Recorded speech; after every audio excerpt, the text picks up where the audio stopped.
जिंदगी के साथ भी और जिंदगी के बाद भी, ये नारा तो आपने सुना होगा, एलआईसी का नारा।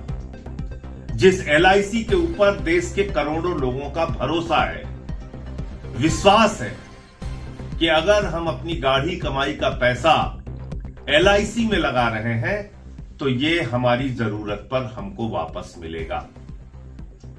लेकिन उस एलआईसी संस्था को देश के प्रधानमंत्री नरेंद्र मोदी ने अपने दोस्त अडानी के लिए कैसे बर्बाद किया, कैसे नष्ट किया, इसकी एक रिपोर्ट वॉशिंगटन पोस्ट नाम के अखबार में आई है। आप कह सकते हैं अमेरिका का अखबार है, लेकिन सवाल यह है कि हिंदुस्तान के अखबार तो मोदी जी के दोस्त के बारे में कुछ लिखते नहीं, हिंदुस्तान के टीवी चैनल मोदी जी के दोस्त के बारे में कुछ दिखाते नहीं। तो कहीं भी अगर खबर छप रही है तो उस खबर की सत्यता क्या है, ये जरूरी है। तो सत्यता इस खबर की यह है कि आपकी जिंदगी की गाढ़ी कमाई का पैसा उस एलआईसी से उठा के, जहां पर देश के 25 करोड़ लोगों की जमा पूंजी रखी हुई है, उस पैसे का 33,000 करोड़ रुपए अडानी के शेयर और बॉन्ड खरीदने में मोदी जी ने लगा दिया। 33,000 रुपए नहीं, 3300 करोड़ रुपए भी नहीं, 33,000 करोड़ रुपए। आपके स्कूल के लिए पैसा नहीं है, अस्पताल के लिए पैसा नहीं है, महंगाई के लिए पैसा नहीं है, आपकी जिंदगी में सुविधाएं देने के लिए पैसा नहीं है, किसान का कर्ज माफ करने के लिए सरकार के पास पैसा नहीं है,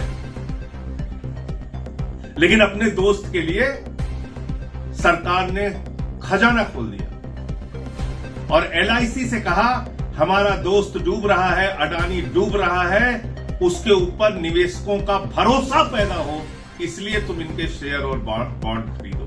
और 33,000 करोड़ रुपए का शेयर अडानी का एलआईसी ने खरीदा।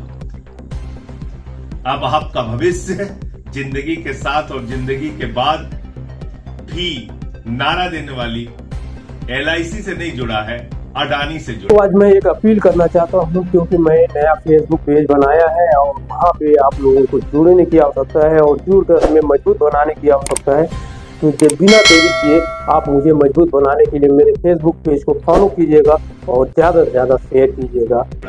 अडानी डूबेगा, आपका पैसा डूबेगा। अडानी का जब ये रेत का महल गिरेगा तो उसमें देश के करोड़ों निवेशकों का भी पैसा डूबेगा। सवाल तो बनता है, आवाज उठानी पड़ेगी। क्या अपने एक दोस्त के लिए देश को इसी तरह से नीलाम किया जाएगा? रेल हो, सेल हो, कोयला हो, गैस हो, बिजली हो, पानी हो, समुद्री तट हो, एयरपोर्ट हो, सब कुछ अगर अडानी को दिया जा रहा है तो आप कहां खड़े हैं सरकार की निगाह में? आप खुद सोचिए। जय हिंद।